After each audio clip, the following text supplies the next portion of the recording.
In with matters, Tanzania and the International Criminal Court has been petitioned to probe the Tanzanian government after alleged violence and killings during the October general election.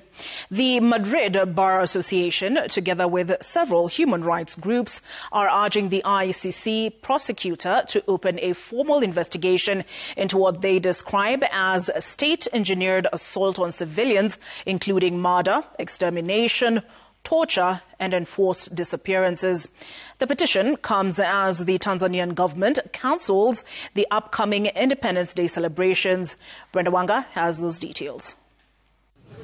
Nearly a month after Tanzania went to the polls that ended up in a disputed victory for Samia Suluhu and the killings, detention and disappearances of hundreds of civilians, the heat from that election is now spreading to the International Criminal Court.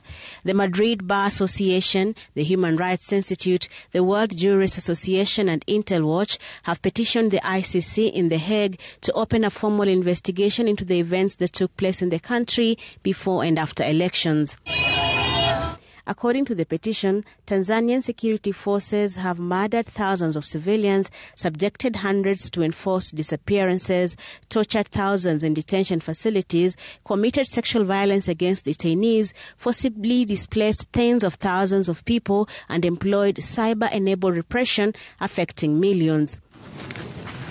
The Tanzanian elections held at the tail end of October this year were marked by violent protests, destruction of property and loss of lives as well as injuries. Civilians turned out in the streets in various towns across the country to protest the elections where Samia Suluhu was seeking her first elected term as president. State security agencies pressed down on protesters in what many observer missions reports say resulted in the targeted killings of hundreds of Tanzanian civilians. It is these alleged atrocities that the petitioners want investigated, and they are also urging the ICC to extend the probe as far back as 2016 to cover earlier violations against Tanzanian civilians.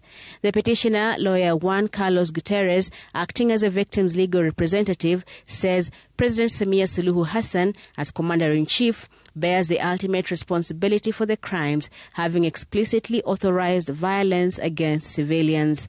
The Suluhu administration is also feeling the pressure as the U.S. Senate Foreign Relations Committee has called for an immediate independent investigation into the killings of civilians by security agents in that country. In the meantime, the government of Tanzania has cancelled the upcoming Independence Day celebrations. Hakutakuwa na sherehe za kuadhimisha hiyo Desemba na gharama ya fedha ambazo zilikuwa zitumike kwenye sherehe ameelekeza ziende kutengeneza miundombinu hii iliyoharibika. The cancellation comes as intense mobilization for a planned protest by citizens on the same day continued online. In the meantime, the government has begun releasing some of the over 300 people who were arrested and charged with treason during the elections. Brenda Wanga, Citizen TV.